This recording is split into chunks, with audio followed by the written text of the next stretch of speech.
So let's simplify this concept.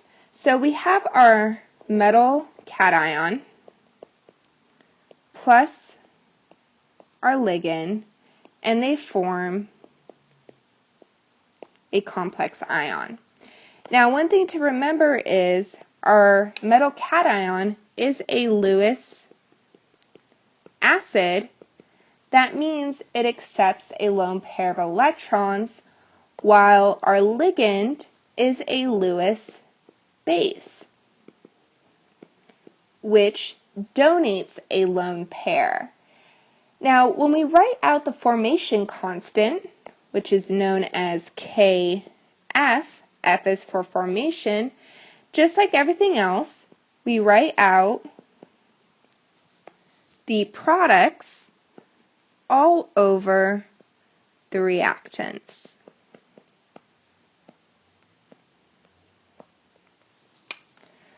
Alright, so let's do an example of this, because Kf gets a little complicated.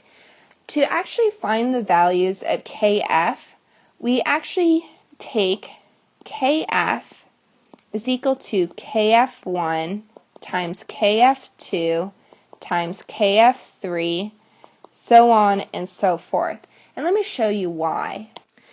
So when a salt dissolves in water, a complex ion forms, with water as the ligand around the metal ion. In many cases, when we treat this hydrated cation with a solution of another ligand, the bound water molecules are replaced by the other ligand. For example, we have a hydrated metal 2+ ion that forms MH2O4 2+. It also forms the ammoniated ion MNH3 2+, in aqueous NH3, ammonia.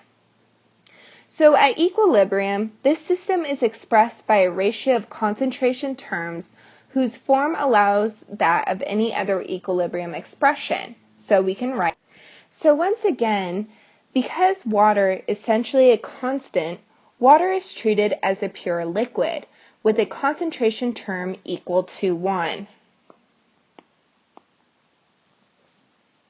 Thus, we obtain the expression for a new equilibrium constant known as Kf.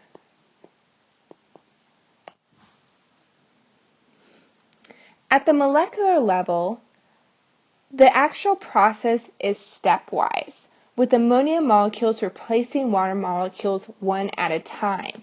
This process yields a series of intermediate species, each with its own formation constant. They are known as Kf1, Kf2, Kf3, so on and so forth until it equals to the Kf. So let's do a stepwise problem just so you can see how this works. So the first thing that happens is one of the waters pops off and one of the ammonias comes in, as we can see here. So now we go from 4 waters to 3 waters and 1 ammonia. Now the Kf1 for this will be written as this.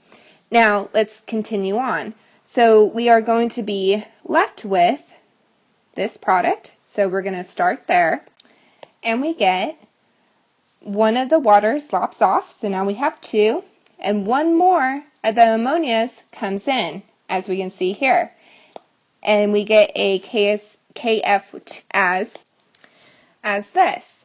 Now we're going to take our next product and break it down further. So what we're doing is we're replacing each water molecule with ammonia to form a different ligand.